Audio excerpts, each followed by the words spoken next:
Okay, well, let's get started on another Structures 2 lecture. What we're going to talk today, or we're going to talk about today, are flexural members, beams, um, and hopefully you can download these notes, the skeleton notes for this section. This is a big, most of, when we talk about steel, most of what we talk about in steel is going to be steel flexural members, right? There's a lot going on. There is, well, we're going to get to it in a second, but there's flexural limit states and shear limit states, and there's stability limit states, and there's all sorts of limit states. And so, again, limit states in steel design, right, is kind of how we go about, right? I guess that's how we do design in steel, is there's all these limit states. You calculate the capacity for these different limit states. The one with the smallest capacity is the one that controls. The weakest link is what controls your capacity. So we're going to get to that in a minute. I forgot I was going to talk about the test. Maybe I'll post another lecture that quickly goes over the exam and the solution to the exam. I think I'll do that. I'll have a separate lecture specifically oriented towards the solution to that exam. So stay tuned for that. So let's dive in on this, right? Flexural members and beam. So by flexural members, it's something that's going through bending and beams in particular. Okay, and so we're gonna go through, talk about this overall behavior of these things, all the different limit states, and then we're gonna talk about design. So a similar method that we've used before for introducing new topics. Kind of talk about the governing behavior of the different elements, and then talk about the design of those elements, because it's a different beast here, the design, because of different beast because of the fact that all these members are pre-made, right, in a factory and stuff like that. They have certain dimensions, they have certain capacities, and so there's going to be some design aids that we're going to use throughout this process. Okay, and so let's just dive in here. So we're talking about design of flexural members, beams, the limit states that control this. Get back my keyboard here. Okay, so the limit states that control these things. Again, there's going to be flexural limit states. Okay, there's going to be 3 flexural yielding limit states. There's yielding. Okay, so that's typically going to be one of our failure mechanisms in steel design, is when the material actually hits its capacity. And by hitting its capacity, we consider yielding being that capacity. Once something starts to yield, you get excessive deformations. That we don't want excessive deformations, so we consider that a failure mechanism. But technically, they probably will not actually fail just because it yields. But what this is called, and we're going to get to that in just a couple minutes, is the formation of a plastic hinge. When you form a plastic hinge, that's considered a failure. Okay. The other failure mechanism, or the other limit state, I should say, is local buckling. Right? There's usually, in steel design, especially when stuff is going into compression, when things are going into compression, you get one of the limit states being buckling, okay, or just instability, right? Because steel members are very slender. Because they're slender, they have a tendency to buckle. And so this is one of the limit states that we have to deal with. You didn't run into that in tension, because things in tension don't have a tendency to buckle. But when you have elements that are going to go into compression, you can have buckling being an issue, right? Bending, the whole element isn't buckling, or the whole element is not in compression, but part of it is, right? If it has a positive bending, you have compression at the top and tension at the bottom. That compression at the top can cause instability issues. They can cause instability issues at the local level, so local buckling. So in this particular case, the flanges can buckle.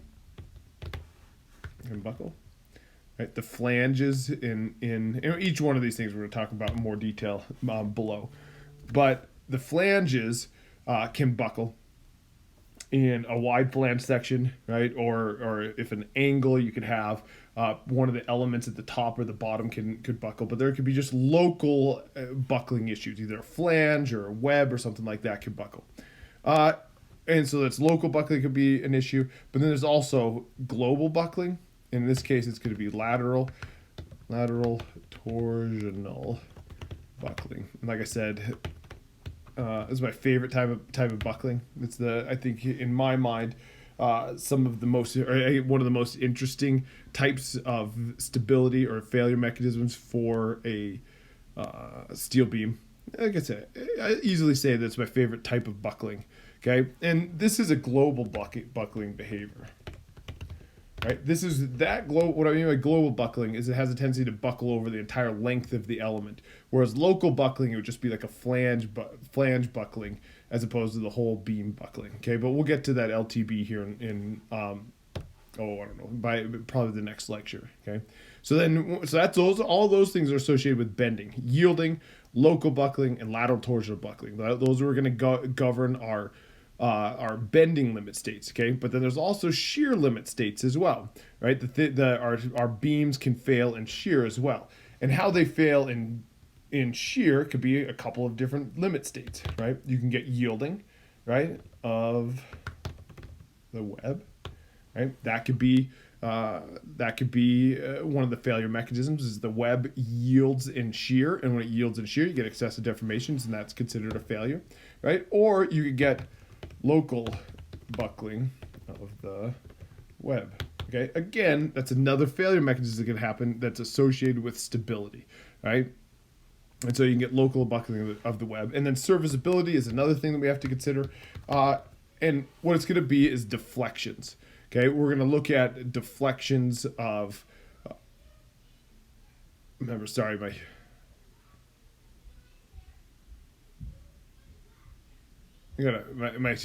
family is fighting in the background. I'm wondering if it's going to spill over into my office here. The 10-year-old's fighting with the 12-year-old. Okay, it looks like it's calming down a little. I think the wife's got it under control. Okay. I keep hiding in my office so I don't have to deal with it. But typically, I talk about me being pretty lenient with my family, but I'm actually the one that does the yelling. So I feel like we really need to settle people down. I have to yell. I don't really feel like yelling right now. Hold on, it's still going.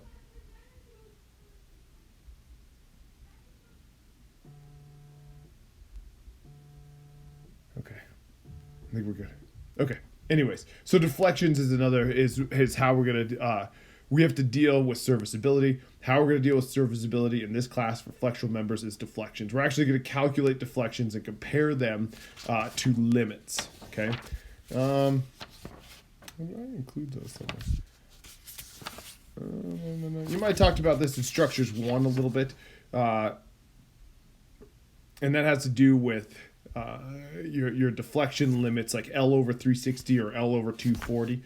You may have seen those before, but we'll get into those a little bit later. Okay. I thought I had an equation entered here, but it does not look like I do. So there's a lot of limit states, right? You got 3 for flexural, you got 2 for shear, and then deflections can actually control the design as well. And that's actually technically considered a limit state as well. Is if you get excessive deformations, excessive deflections in your beam, it might be too spongy or too much vibrations in your floor, and then that's considered a failure mechanism as well. So so what we're going to do next is we're just going to simply go through each one of these things, right? We're going to look at flexural first. We're going to look at yielding, local buckling, and lateral torsional buckling, right? And then we'll look at shear, shear, and we'll look at yielding of the web and local buckling of the web. And then we're going to look at serviceability and look at looking at calculated deflections. And then we'll lay out the procedure for going through a design, right, where we check all of these capacities, okay, or these limit states. The good news is, too, some of these things are not going to play in too much. Like local buckling is not going to play in too much. Lateral torsional buckling might not control if you've supported the top of your beam. Local buckling of the web for a beam, it often doesn't control. Deflections, though, that might control. Anyways, we're going to talk about each one of these things in more detail as we proceed here, okay? So first thing, like I said, we're going to talk about the flexural limit states. This is all covered in Chapter F of your book, okay? And so when I say Chapter F comes out of the back of the book.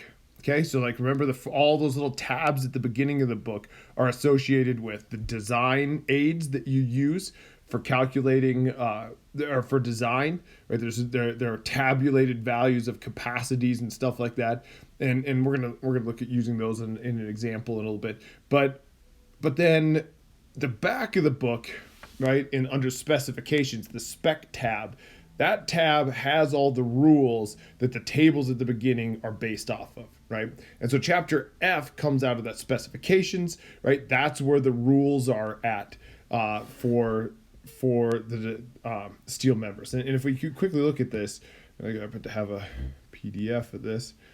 Chapter F. It looks like I don't have it offhand. I do not. Yep. So chapter F is where all these rules are coming from. Okay. And I'll print that out next time, or I'll get that ready to go next time. So that's where you find these limit states. That's where the rules come from, okay? And where it defines what these different limit states are that we have to deal with. So yielding is the first limit state for a flexural member, and it's the formation of a plastic hinge. And let's talk about what is meant by that. So the way we do this, okay, the way you introduce this topic is very similar to what we did for steel. What we did for for concrete is we looked at the strains, then we looked at the stresses, then we looked at the forces, okay? So it's the same concept here, except for now we're dealing with steel, and it's a material that doesn't crack and has the same behavior in compression as it does in tension. And so this is what the assumed stress strain response is up here. Sigma epsilon, right? The stress versus the strain. And we assume that the steel goes up and then it hits the yield plateau and then it remains plastic forever. But really what it's going to do is it's going to go like this, it's going to go like that, and it's going to strain harden. But to be conservative, AISC pretends that it goes up and then it yields and it stays plastic, okay? The other thing I should note that's not drawn on there is that technically it's going to behave like this as well, right? So when the thing goes into compression, it's going to have the same type of behavior as it does in compression or as it does in tension. So when you pull on a piece of steel, it behaves like this. Okay, and then when you push on a piece of steel, it does the same thing. The difference is if once you start pushing on steel, it could actually buckle, right? And this is where the local buckling stuff happens, is when it goes into that. But if you have it supported enough and if it's sturdy enough and beefy enough, it will actually yield. Okay, and it'll behave like this. And so oftentimes you'll see steel designed like that with a mirror image on the other side to mean that it's going into compression. Okay. And so here we go. We're going to look at, right, you have certain strains. Where's the midway here?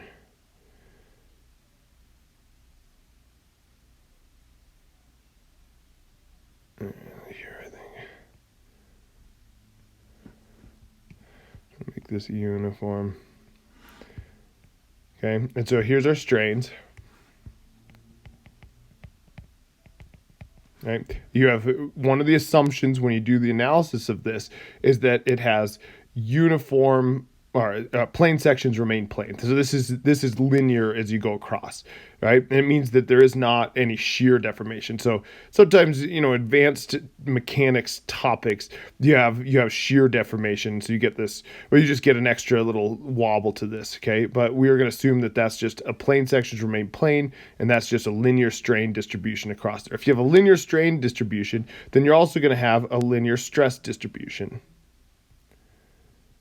Okay, and so your stresses would look like this.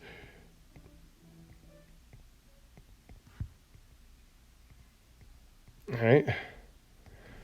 And so and the other thing is you're going to have the same in compression and tension, right? Because this thing, right, it behaves the same in compression and tension. Concrete, it didn't end up looking like this because as soon as something went into tension down here, right, it cracked and you get a crack that would form up your beam. And that's why you put the rebar in there, was to carry that tension. And steel's not going to crack. It actually carries tension really well. And so you have a stress distribution that looks like this, okay? And then what we're going to do is as we go to the right, we're going to increase the load.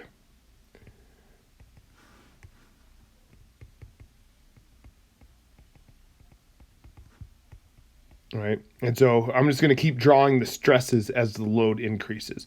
So right now, this is what the stress looks like, right? But eventually, All right, and so say maybe that step one would be right here, maybe, right? We're in red right there. And so my material is still very elastic, okay, and it hasn't yielded yet. But if I keep pushing it, okay, keep applying more and more load, then I'm going to start getting more and more stress, right? And eventually I could apply enough load that I yield my steel, okay? And so what that would look like, there's probably a little bit more here, would be like this. We'll go up to 3.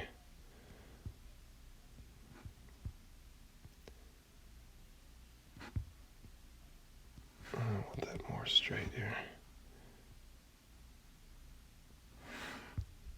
Right. Our stress distribution would just be more, right? You just have more stress, but everything would still be linear, right? And like I said, we're going to push this thing out until it yields. And so I have Fy at the top and Fy down at the bottom. So this is right at the verge of the material yielding.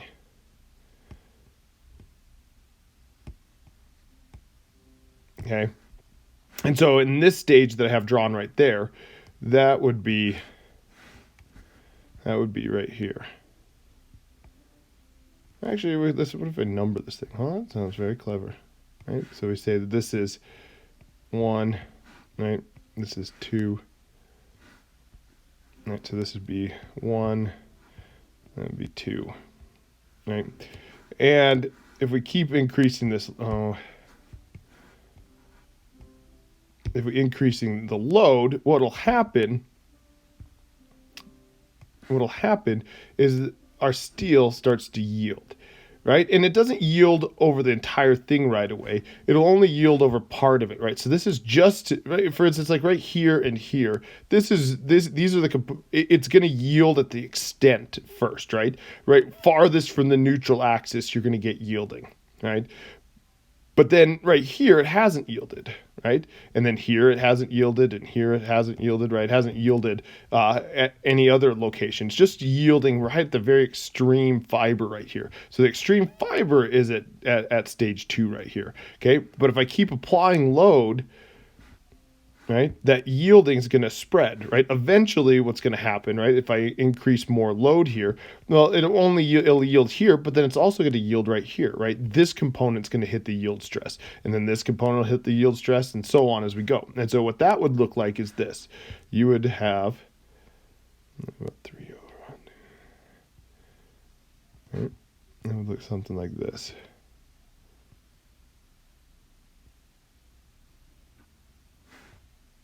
Let me do this a little bit better.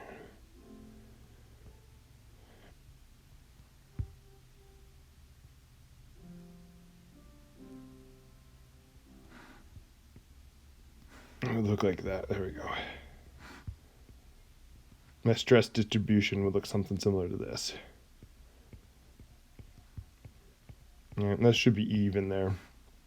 Not quite even, a little lopsided, but the point, you get the point here, is that plasticity is starting to spread, right? Not only has it yielded in the extreme fiber, but it's yielded down to here, right? Or another way to look at it is it's yielded, the way I've got it drawn, it's yielded all the way down to here. So this whole thing has yielded, and then this part is yielded, right? And so that plasticity is spreading, right? If I keep increasing the load, it's going to start yielding all the way down this member. The stuff up here above is going to yield in compression, and the stuff down below is going to yield in tension, right? But then the way we're assuming this thing, right, is that it's never going to get above Fy, and so it'll always be Fy, right? So we'll call that Fy and Fy, and you can see that it's partially yielded over the whole section. So to keep with my numbering scheme here, 3 would be over here someplace, right?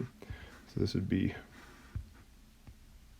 3, right? And then you can imagine if I keep applying the load, what eventually will happen is it'll yield over the entire height, okay? And so what these stresses would then look like would be this. And be yielding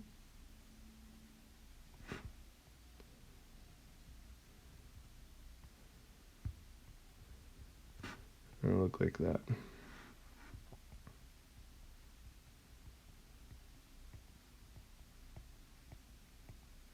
Right, where this thing peaks out at F sub y and F sub y. Okay, and so this would be someplace over here like this. It'd be over here someplace. Right. And so in order for this to happen, right, the load keeps going up, right? That's what I meant down below here about this increasing load. So it starts out with just a little bit of load. It hasn't yielded. Everything's elastic. And then we keep increasing the load, and eventually you're right on the cusp of yielding at the extreme fibers. And then if you keep pushing it beyond that, then you're going to get yielding over a little bit more of the cross section. But if you keep applying more and more load, eventually what's going to happen is you're going to yield everything above the plastic centroid. We're going to learn about that in a second. Everything above the plastic centroid is yielding in compression. Everything below is yielding in tension. And this right here would be the maximum capacity that this beam can carry. Okay. And that's kind of the other thing we're going to talk about next is the difference between allowable stress design and LRFD. Allowable stress design, right, assumes that our ultimate load is calculated when the steel yields, and LRFD accounts for this nonlinear behavior, right? And so that's what we said. One of the main benefits of using LRFD is it's more accurate and less conservative. And this is the case. This is really what it's going to do, right? If you keep applying load, you're going to get a full plastic hinge formation, right? And we're going to account for all that nonlinear behavior. And so this is more accurate and less conservative. Allowable stress design assumes that your beam has failed right when the steel yielded, but it hasn't failed. Like you can keep applying more and more load, and plasticity will spread, and eventually you'll hit the case where it yields over the entire in compression and in tension. And that, again, that's called the formation of a plastic hinge.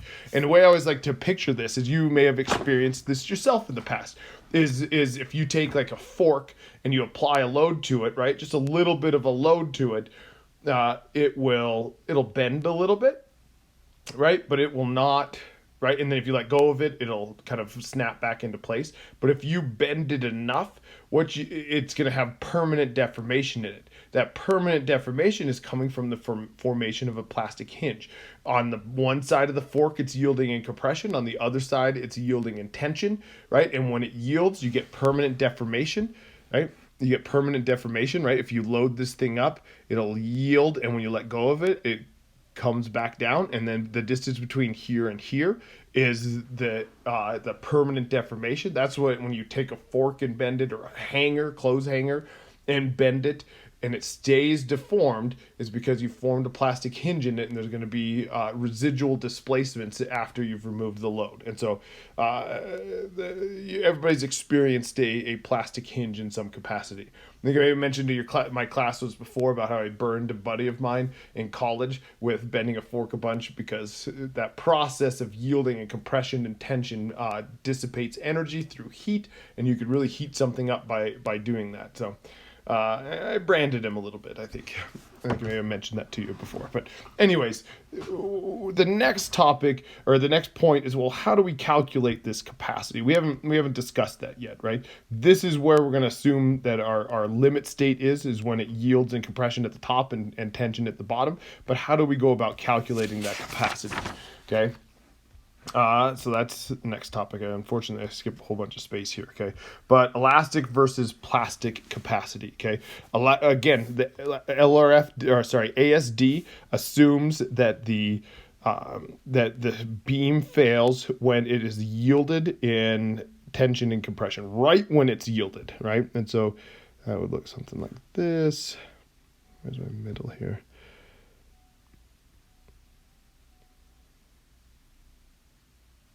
Okay, and so it's going to go like that. Right, and so this is going to hit just F sub y at the top and just F sub y at the bottom.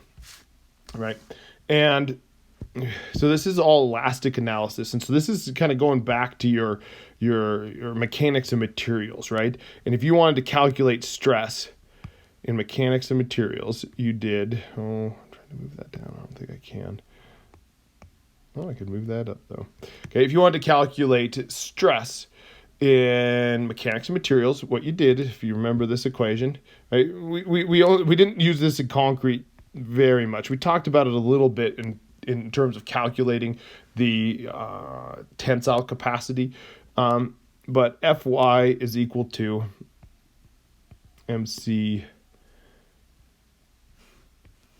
or My over I, right? And or sometimes you see it called MC over I. Right? You may that hopefully rings a bell a little bit. Right? My over I or MC over I, either one.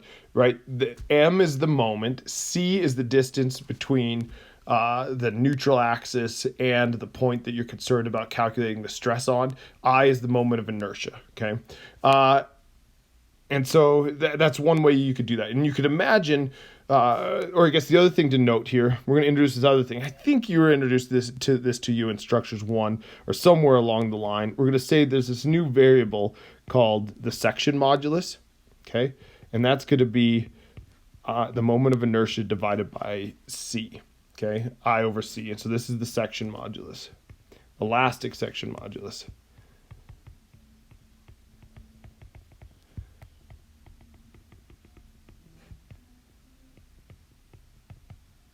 Right? Elastic section modulus.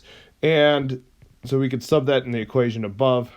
You'd say that my Fy is equal to M over S. Right? So I've just subbed in what the definition of S is. Okay? But what I was talking about doing is calculating the capacity. What's the moment capacity right when the steel yields? And so what we do is just kind of reverse this equation a little bit. And then we'll say that ME, standing for elastic here, is equal to F sub Y times S, right? So all I did is I just took this S and I multiply it by Fy, and that'll tell you the moment capacity right when the steel yields. And so that's a pretty easy way to calculate. That's how you calculate your elastic moment. You take Fy, your yield stress, and you multiply it by the section modulus, okay? And if you talk about strong axis, and you'll see this in the code in different places, but if you're saying ME is equal to Fy, and you're going to see this throughout, well, you'll see a subscript on something, right, on your equations. That subscript defines on whether or not it's a strong axis or weak axis. If you see an X, right, X denotes strong axis.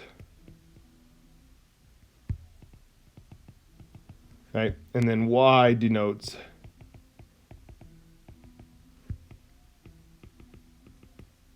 wrong weak weak axis. Okay.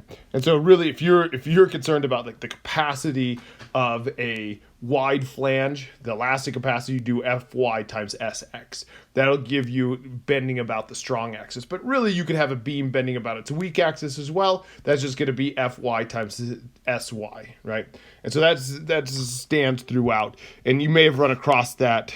Oh, you may have run across that in your tension homework. It doesn't really make too much of a difference in tension homework, but in compression, just make sure you're using, in flexure, make sure you're using the right axis, right? You use Sx for the strong axis and you use Y for the weak axis, but it also applies to other things as well, okay? And so that's how you calculate that capacity.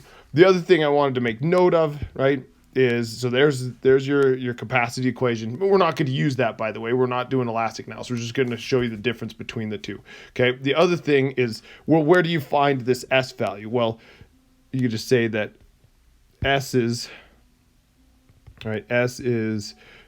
tabulated in the dim table.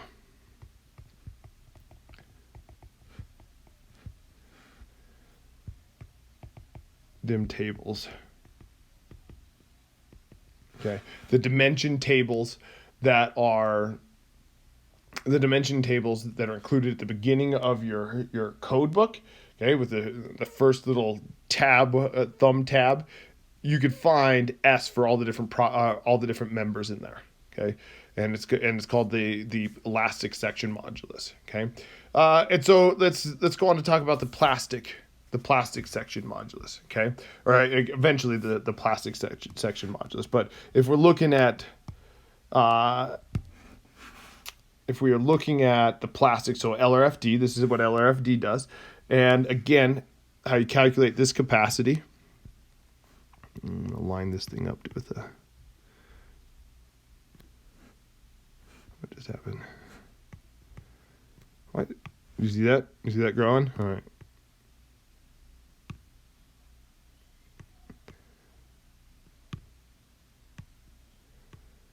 This is very hard because it keeps changing. Okay. Yep. Okay. So what the stresses look like for this. 3 there.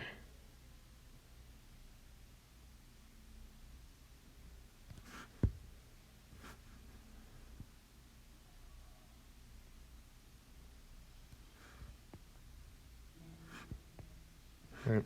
So this is what the stresses look like here. Right, where it yields over the entire height of the member. This will be F sub y. That's the height, the magnitude of that stress. And then if we were then to look at the forces, right, you'd have a big reaction force that would be going right through this. Right? And then you'd have another one in tension going right through the centroid here.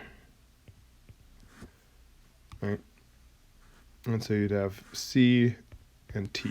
And so this should remind you of concrete. You could also come up, by the way, where this my over I thing comes from. It does come from looking at the reaction forces, right? It does come from looking at the reaction forces like this, right?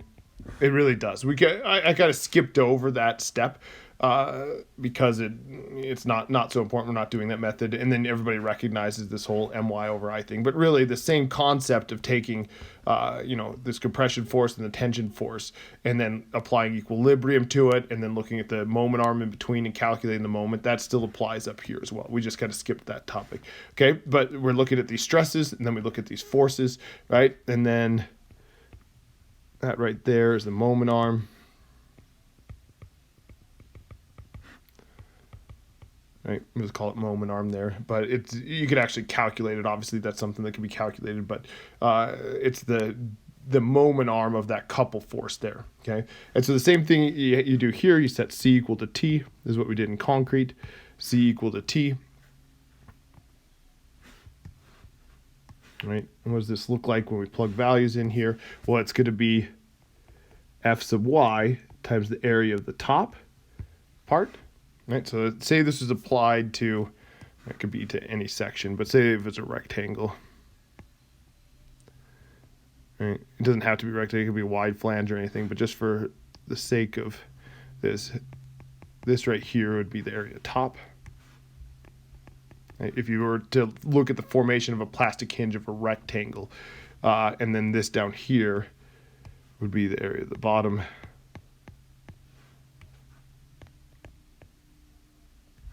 Okay, and so Fy times AT is going to be equal to Fy times AB.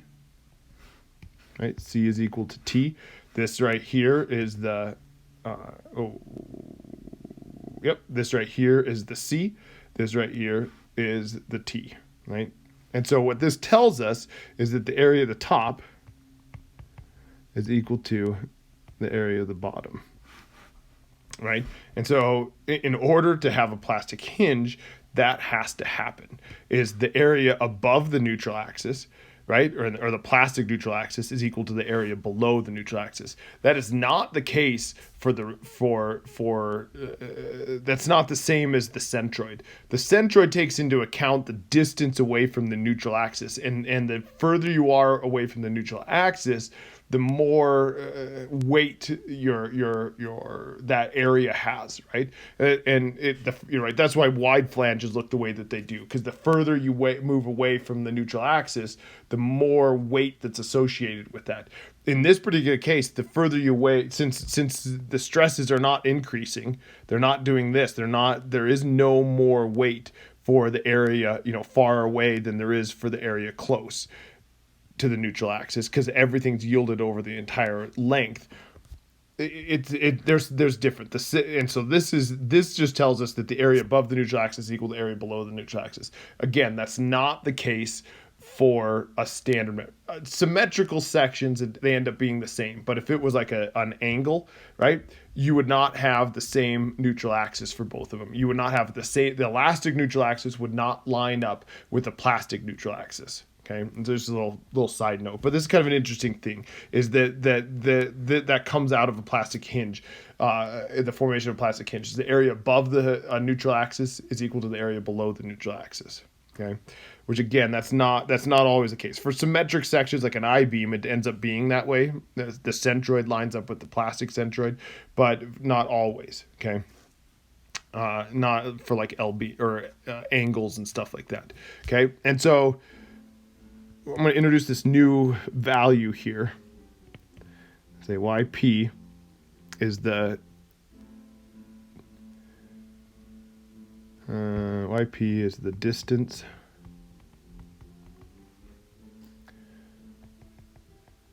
from the bottom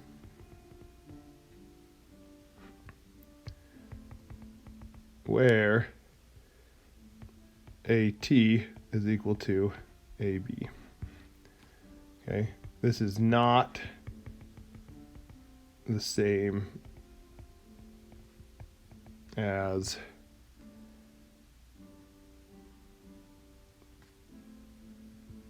elastic centroid.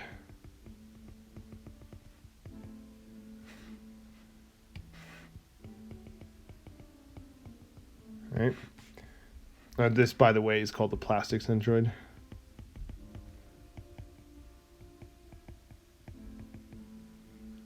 Okay, and then you could say that sometimes they align. The same. Okay, in particular for symmetric sections. Okay, but then they're not always the same. And the reason I spend a little bit of time on this is I used to have a homework, and I've been debating on whether or not including this one. I used to have a homework where you calculated the plastic centroid for something and just kind of really get a feel for what those plastic centroid, or what it means to form a plastic hinge. Although I've had I've mixed feelings about that. I think I'll probably leave that one out this year, but this is kind of an important concept to think about. There's this difference between what's happening here versus what's happening here, and this whole idea of an area above the neutral axis being equal to the area below the neutral axis, which isn't always the case for elastic sections, which you're used to thinking about. Okay. So anyways, back to this right here, right? We still haven't talked about how you calculate this capacity yet. So if I was after the plastic moment capacity, what I would do at this point right here, I mean, all we've shown right now by setting C equal to T is that the area below is equal to the area at the top, right? And that's it. To now, what we did in reinforced concrete design was then we went and looked, okay, well, once I find C equal to T, I calculate the moment by summing the moments about some point on the cross section. And so that's what we're going to do, right? You just sum the moments about some point on this cross section. So you could sum the moment about right here, or you can sum the moment about right here, right? In this case, it's just going to be C or T times the distance, or times that moment arm, okay? And so calculating that moment, say MP, right? But this stands for the plastic moment capacity. That's what the P is there for, is going to be equal to F sub Y times well, let's just do this. It'll be C times the moment arm. Okay. Or if we sub in some values here, I can calculate what C is. C, we just mentioned before, is going to be F sub Y times the area of the top, for instance, right, times the moment arm. Okay, and then that rectangle above, right, for a rectangle, that's pretty easy to calculate, right? What is AT? Well, it's going to be the width times this height, right? And Yep, it's going to be the width times. I guess I could do that. I haven't done that before.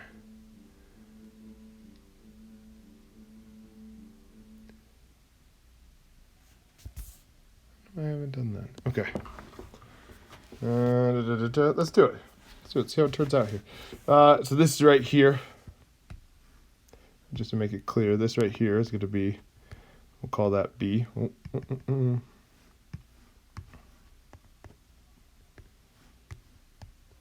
Right, and this height right here, I'll call that H. Right? And so a top, right? So if we fill it in for this particular case right here, let me say one thing before we calculate it for this particular beam, is that I want to point out this right here. This right here is what they call Z. Okay, AT times the moment arm is a property called Z. Okay, and so what this turns this into is that MP is equal to F sub Y times Z. Okay, which is pretty slick, right? Up above here, if you're calculating the capacity of the elastic moment capacity, you do Fy times Sx. If I want to calculate, and this is about the strong axis here, I'd say, well, MP is equal to Fy times Z. And if we're talking about the strong axis, this would be Zx. And so pretty slick, right? And so for elastic, it's Fy times Sx. For plastic moment capacity, it's Fy times Zx. Z, right? Z is the plastic section modulus. Just like S was the elastic section modulus, this is the plastic section modulus.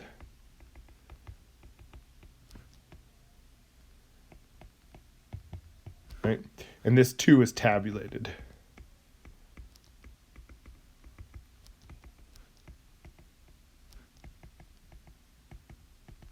Okay, it's tabulated in the DIM tables, right? We're going to be using this one quite a bit, right?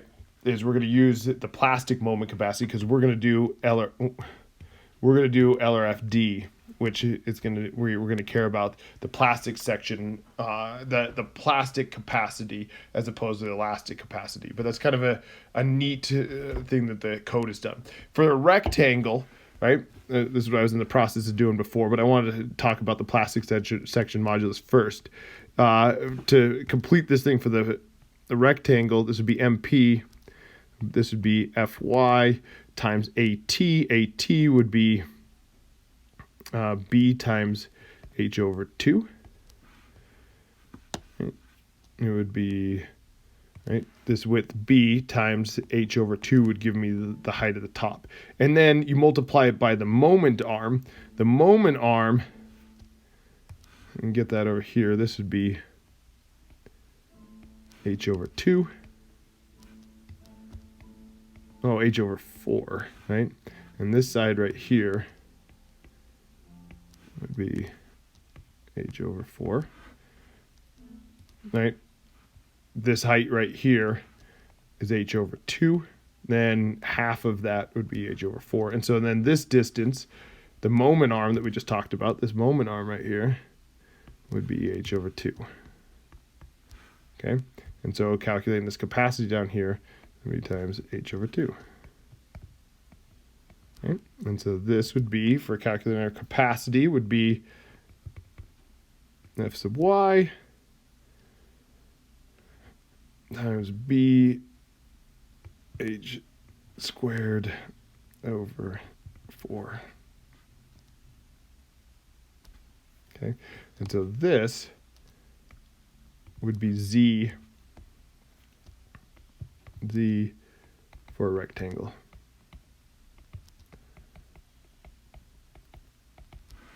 Okay, just to kind of point that thing out. I think I did my math here, right?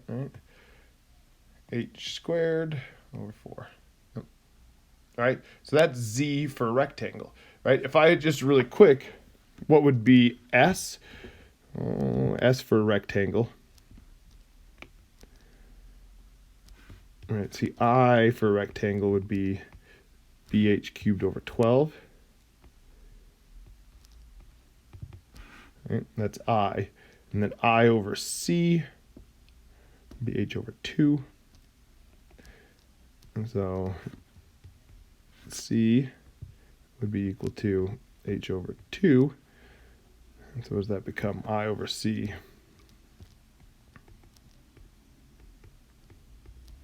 I just want to compare the two. I is bh cubed all over 12 divided by h over 2.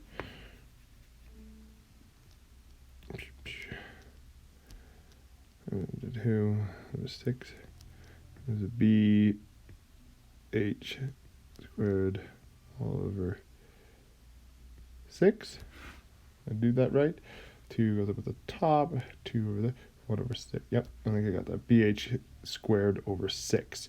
And so this would be S for a rectangle.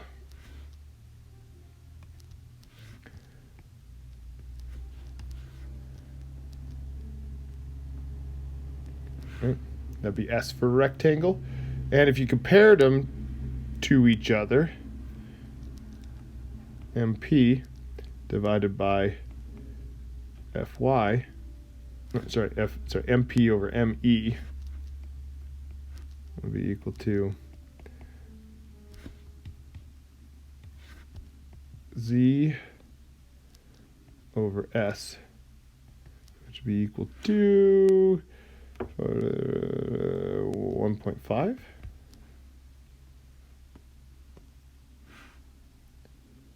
Isn't that right? Right? Okay. So what does that tell me? Sorry, I just got a little distracted in my math here, but that's actually something that's pretty interesting, right? Is that Z over S? I'm gonna cross my Z over, right? So what's that saying? It says that LRFD, if you use LRFD to calculate your capacity, it's 50% more than the capacity you would get using ASD. Okay, and that happens to be for a rectangle, right? So yeah, let me write that.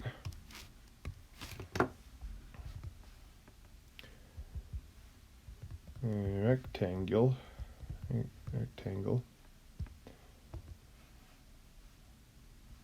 LRFD capacity is 1.5 times more than ASD. Right? Big benefit for using LRFD here. You get a 50% increase in capacity, right, for a rectangle. That's not always going to be the case. And actually, I've got a number in here. Oh, I got it right there. So I'm going to highlight this. This is kind of the big thing. This is the big thing right here for calculating MP. That's the most important thing. The rest of this stuff down here was just demonstrating calculating Z for a rectangle, right? And then comparing Z to S for a rectangle. So it's 1.5. So you get a 50% increase. And I did look this up. I have included this in my notes before, just saying note Z over S is approximately equal to 1.1 for W sections.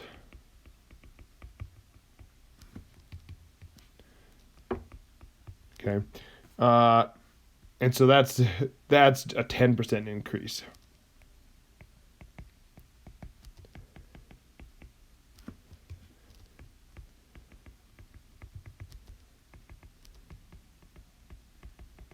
Okay. Over RF, or over ASD rather. Okay, and so that's worth pointing out there, right? It ended up being 1.5 for a rectangle, but for most W sections in your code, that increase is about 10%, right? So there is a benefit to doing LRFD, right? You're being more accurate, and you're going to be less conservative, and you're going to get more like a more accurate estimation of your capacity. Okay, so it's and again those savings end up being about 10% when you do LRFD there, right? So all that's plastic hinges, right? The formation of a plastic hinge. You get yielding of the top and yielding on the bottom, right? Here you wouldn't really have to worry about local buckling issues because, right, for a rectangle, because the stuff in compression up here at the top is just a big old block of steel. But if you have something that looks like this, right, a wide flange, a very common type section, you could run into problems where you get buckling of these flanges, okay, before you have a chance to yield over the whole cross section, right? And so the preferred behavior is to get the formation of a plastic hinge. That's the preferred behavior because it's a very ductile failure. There's lots of warning. You get rewards for that, okay? But if for some reason, and how do you calculate that plastic moment capacity? Well, you just take Fy times Z. You look Z up in the dimension tables, or in a few minutes we're going to look at a design aid that we can use. Now, what can happen though before you reach that limit state is you could get local buckling. So that one of the other buckling or one of the other limit states that I mentioned before is local buckling. We have to take that into consideration, okay? So local buckling in particular, we're worried about the flanges, right? And so if you think about the loads that are being applied to this thing, you're going to have, let me make that a different color. You're going to have, right, this top flange is going to be in compression, right? You're going to have kind of these resultant, those should all be kind of lined up on there, but you're going to have compression up there, and then the bottom part. So under, I should keep mentioning, this is under positive moment. Positive moment, we get compression at the top and tension at the bottom, okay? But you're going to have these big compression forces that are applying load to this top flange, right? Something that goes into compression. And I mean, these are slender, right? I mean, they have these, they're kind of little beams held out in space, right? It's not that big block that the rectangle was. These things could be, these kind of flopping around out there, right? And they could be very slender, and they could have a tendency to buckle. And what that buckling would look like is you get, right? You just get this buckling of this flange. Like it would fail locally around here, right? You wouldn't have to worry about on the tension side, right? Because this stuff down here is in tension, and you're not going to get buckling in tension. But up at the top, under standard moment, you could end up with buckling of this flange, okay? And this isn't a buckling over like the entire length of the member. It's just like this flange right here will buckle. Right? I'll try to look up some pictures. I thought I had some in my notes, but I don't see them right now of local flange buckling that can happen. Okay, but what controls that type of behavior, all right, is this ratio right here, right? BF over 2 and TF. So BF over 2 is the width of the flange. That BF is the width of the flange, and you divide it by 2 because we're only going to look at half of it. So that's what this little drawing is just half of this thing. Right? It's just looking at that component right here. And so if I'm looking at buckling of this, what's going to control that is this BF over 2 or TF, right? And what do I mean by that? Well, I mean if BF over 2 is really big, right? That means that this is really long, and TF is really small, then it's very likely to buckle. Right? Because this becomes really, really slender. This becomes really, really narrow. If this becomes really narrow and this becomes really long, your capacity is going to go down, right? But the opposite will happen too. If this goes really small and this gets really big, then it's going to be a big old stocky one, right? So it's going to go like this, right? That shape right there is less likely to buckle. Whereas this shape, right, will be more likely to buckle, right? And so what's going to control it is the ratio between these two things, right? And we'll get to that in a second. But it's these geometry things that control local buckling of one of these flanges. Now, let me just write down some of this stuff here, just to define what's happening here. So this is, in this case, the flange can buckle. Right? Buckling controlled by local geometry, right? And the slenderness ratio that we're concerned about is BF over 2 divided by, let's see if I'm going to write this in a second, divided by TF, right? That's what we're going to call this idea of a slenderness ratio. And as this number gets bigger, right? So if you think about the whole number getting bigger or smaller, if BF over 2 gets bigger relative to TF, then the thing is more likely to buckle. But if BF over 2 gets really small relative to TF, it's not going to buckle. Or another way to look at it, if this stays fixed and TF gets really, really big, then this whole thing gets really, really small and it's less likely to buckle. Whereas if TF gets really, really small, it's become more narrow, then this whole number gets bigger and it's more likely to buckle. Okay, so that's kind of what's happening there, right? So what if we were to plot the capacity, right? So if I was to plot the capacity versus this slenderness ratio, it would look like this, right? So what's on this axis right here is phi mn.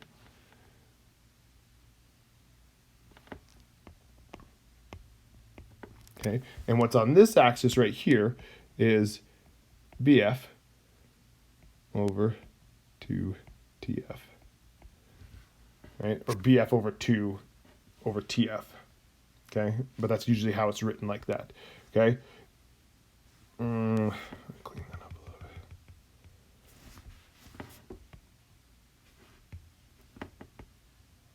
bit. BF over 2 TF. I drew that exactly the same way. Okay, but that's what that capacity would look like. If I put phi mn on this axis right here and I plotted it versus the slenderness ratio, right? As we just talked about this, is if the slenderness ratio gets bigger, right? That means this BF is getting big relative to TF, right? So this thing's it's looking at this case where it goes and it goes. Right? So BF gets really big relative to TF, that's more likely to buckle. But if it goes the opposite, where it's like, make this thing real stocky, right? Then it's less likely to buckle. And so if it's less likely to buckle, we're moving to the left here, and it's more likely to buckle, it's moving to the right here. And so you could imagine that my capacity is going to go down as this gets bigger because it's more likely to buckle. It'll become more and more slender, more likely to buckle. Its capacity is going to go way down. Less and less force is going to be required to get this thing to buckle, right? And so that's what's happening here. The reason this thing is flat up at the top, right? I was going to almost ask you guys a question as if you're standing in the room with me right here. But the reason this is flat up at the top is because if this thing becomes beefy enough, right? If that becomes beefy enough, what will happen is it will reach a capacity. This is really stocky, right? I'm trying to draw that really stocky. What's gonna happen is you're gonna get a plastic hinge formation before you get local buckling. Okay? That you've made this flange beefy enough that you're going to get a capacity, your capacity is going to be limited by the plastic moment. And so what this value right here, is,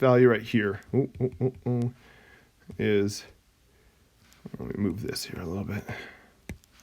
This right here is phi times m sub p.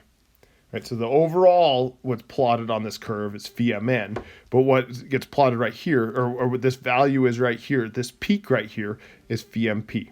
And what that's telling me is that if this value is beefy enough or small enough, then I'm going to be over here and it's going to be phi mp controlling my capacity, right? It means that local buckling is not going to be an issue, right? Once it goes to the right over here, now the reason this is going down is local buckling is controlling, right? So this way, I'll make it, how would I write that, huh? That's a great idea.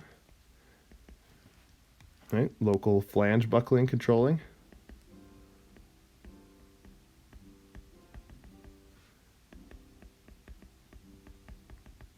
Okay, and then this way, to that line right there, we have plastic moment controlling.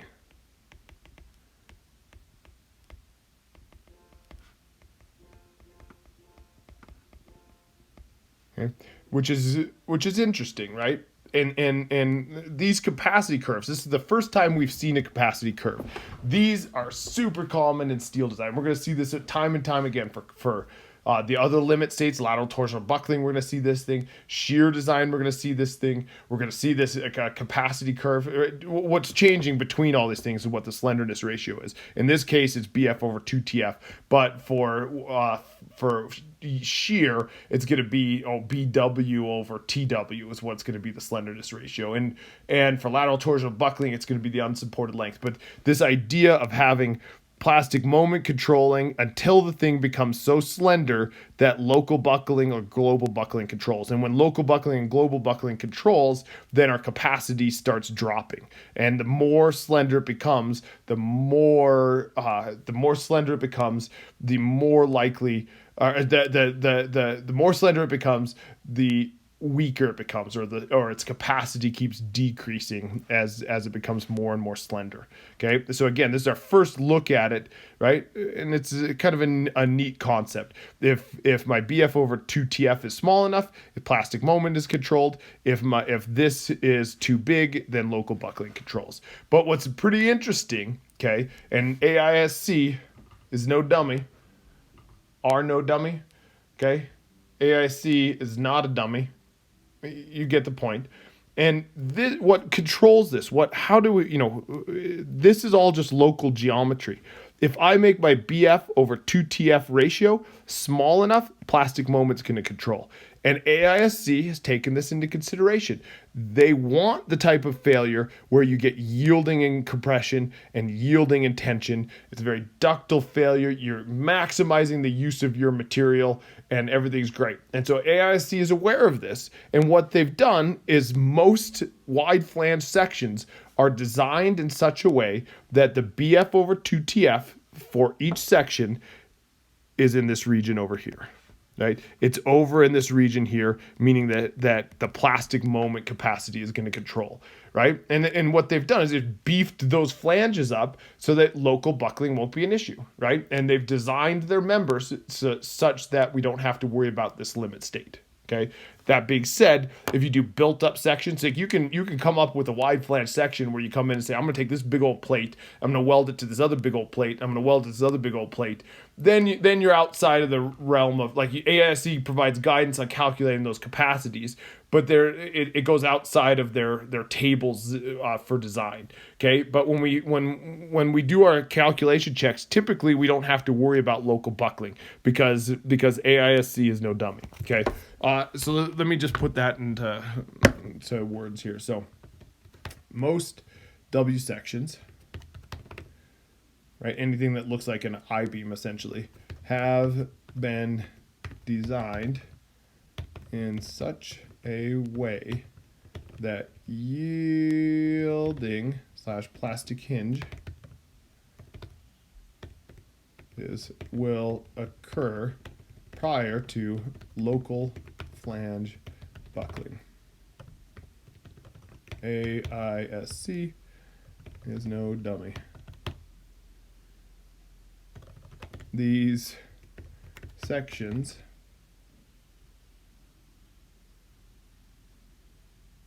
are said to have compact flanges. See list in F2 of AISC for sections with slender flanges, right? And so AISC, right, they've designed their wide flanges in such a way that plastic moments are going to control. That means we're going to be over here. We're going to be over here on the left, right, to the left over here. So, and they've designed that in such a way, basically made all our BF over 2TFs small enough that it's controlled over here. But then what they do, they take it a step further, and I think there's like 5 sections where that's not the case. 5 sections where the BF over 2TF is big enough that local buckling is controlling and your capacity is dropping. They've called them out, right? At the beginning of F2, it says, hey, these 6 members or something like that are the ones where local buckling may control, right? It's kind of an interesting, it's pretty interesting. AISC, super well organized, super thoughtful in their designs. There's no accident that this BF over 2TF value is small enough and plastic hinges are controlling, right? They know this. They've designed them in such a way so that plastic moments form before you get local buckling issues.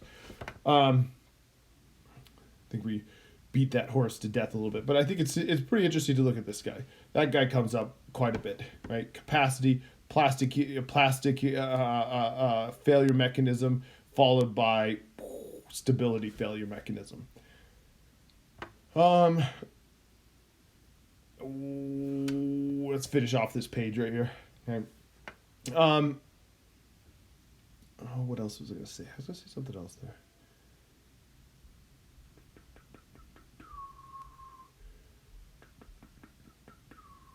Oh man, what was I going to say?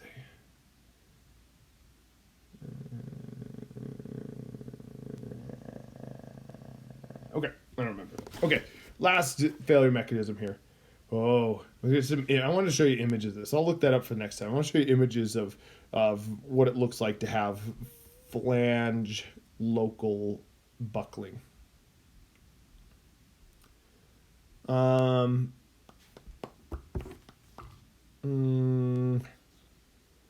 Okay, lateral torsion buckling. We'll just talk about. We're not going to dive into actually the calculations of this yet. Okay, but we can at least introduce to you this idea of lateral torsional buckling. Now, what happens here? All right, let me put this down. Let me write it down first, then we can talk about it. So this is the tendency for compression side of flange to buckle globally. Right.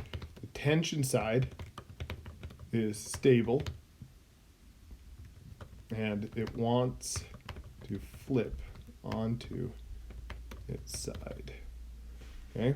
And so that's how we're going to define what lateral torsional buckling is, okay?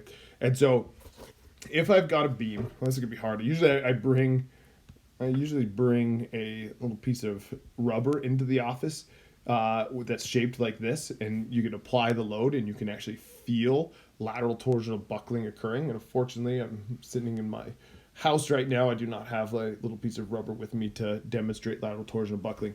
Ooh, but I got some videos. Hold on. And so the idea behind this thing is if I take this beam and I start bending it, okay, I get compression, right? So if I bend it down like this, I get compression across the top, right? The top goes into compression, the bottom goes into tension. The bottom is stable, right? Because something in tension is stable. The top, however, it's in compression. And so the top kind of wants to buckle, okay? And it wants to buckle out like that, right?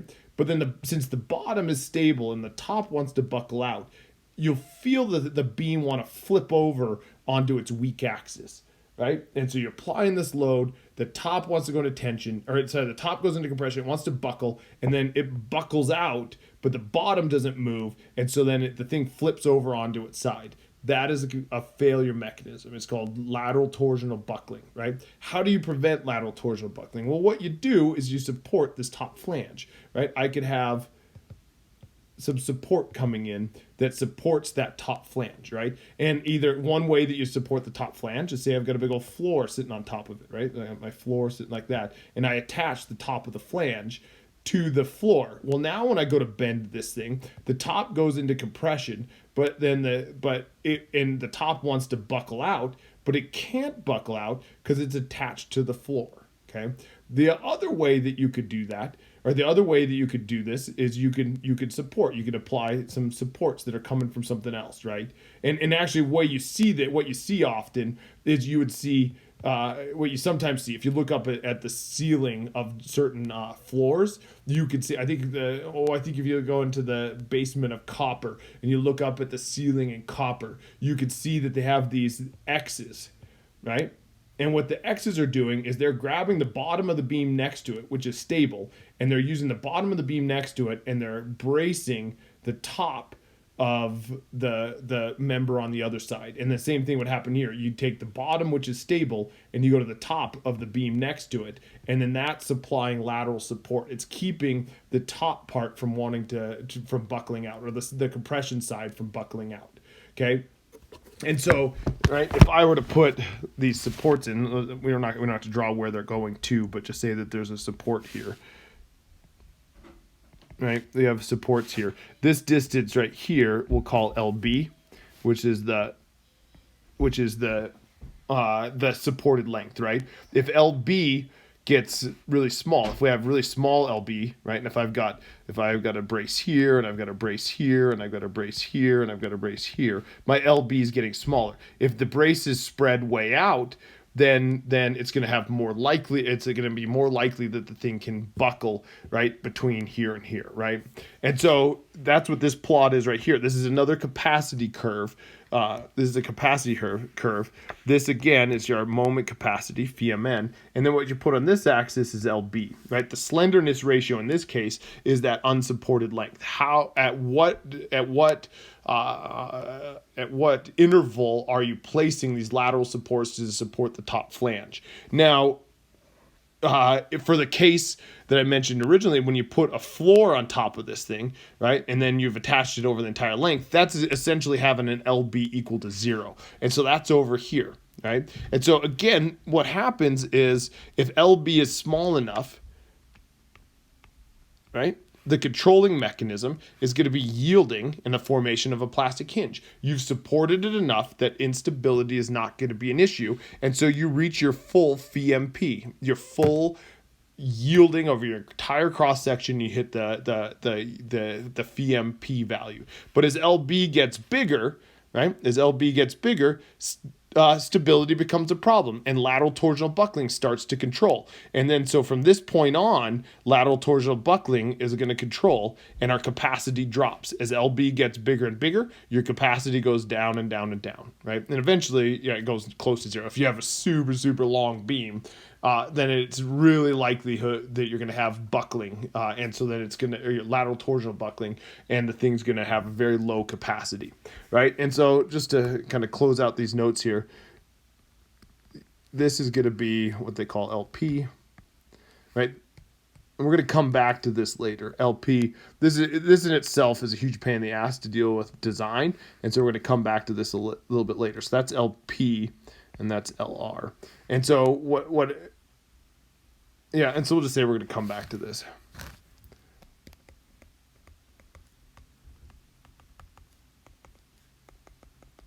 Okay, we're going to come back to this later, right? But then again, I guess the key points here, just what is lateral torsional buckling? It's where the top flange wants to buckle out. How do you prevent it? Well, you put in lateral supports, and then it's another introduction of this whole capacity curve. If you have a slenderness ratio, in this case it's our unsupported length, as our unsupported length becomes smaller, you can force it to have a the plastic hinge, this being the controlling limit.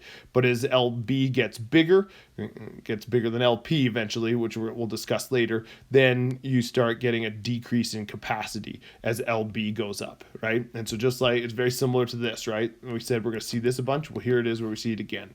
Okay. And then next time we'll start talking about shear capacity. But like I said, let's look at this a little bit more. I had a student a few years ago.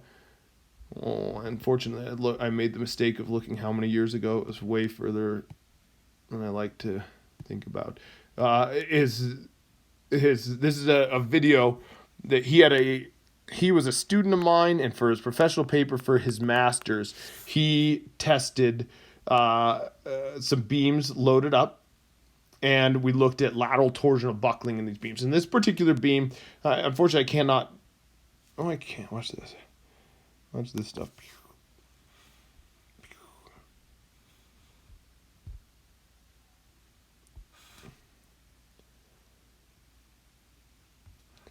All right.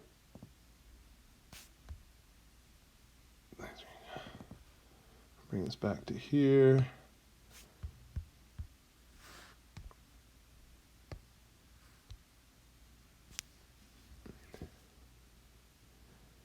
Come on.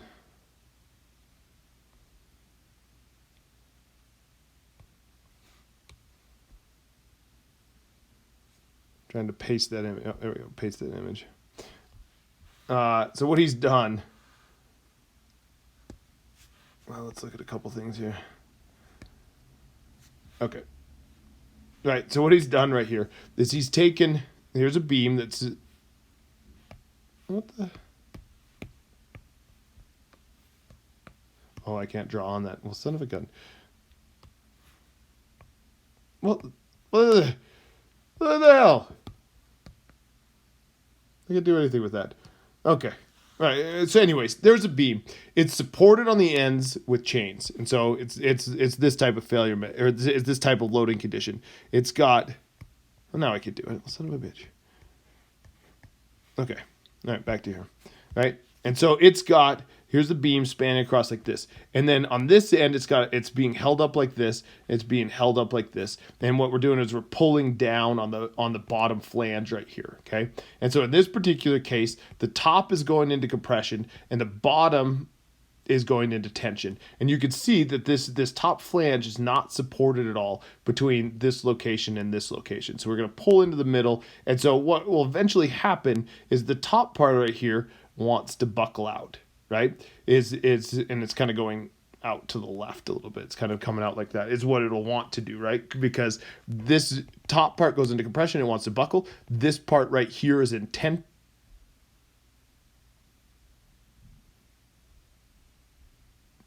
Hold on. Yep, compression. This bottom part here is going into tension. It's going to be stable. This is unstable, and so this part right here is going to want to buckle out. Okay, and so let's go back to this video here. The other thing I also wanted to point out. This guy, young Mike Berry without a beard. Okay, just wanted to point that out. Okay, and so it's stated back here. All right, so he's loading this thing up. And again, so he's pulling down on this, and you can see the top part buckling.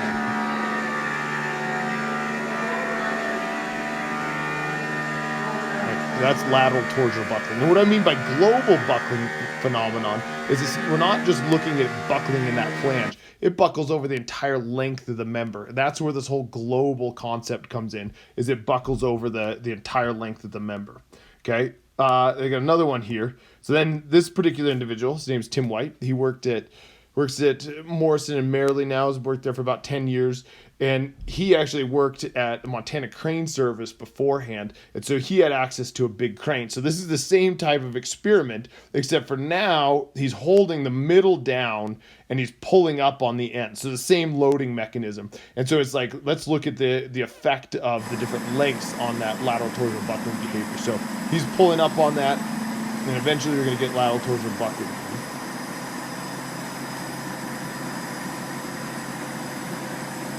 Oh, there it goes. There it goes. LT. Right. And so the idea here is if you decrease these supports, right? So that one we just showed, it had lateral torsional buckling at way less of a load than this case here, right? This case here had supports here, and so it had a smaller LB, and so its capacity was higher. And you could imagine if I support this thing more along the length, then you force the failure mechanism to a plastic hinge. The other one, right, had a very long LB, and so its capacity was significantly less because it was supported less and it was way out here on this curve, okay? So that was way longer than 50 minutes, but now we're ahead a little bit, okay? So next time we're going to talk about calculating the shear capacity, and then calculating deflections, talk about how we go about designing these members and how you use the tables, and then we'll do an example. So we'll cover that next time. I'm also going to post a homework and a solution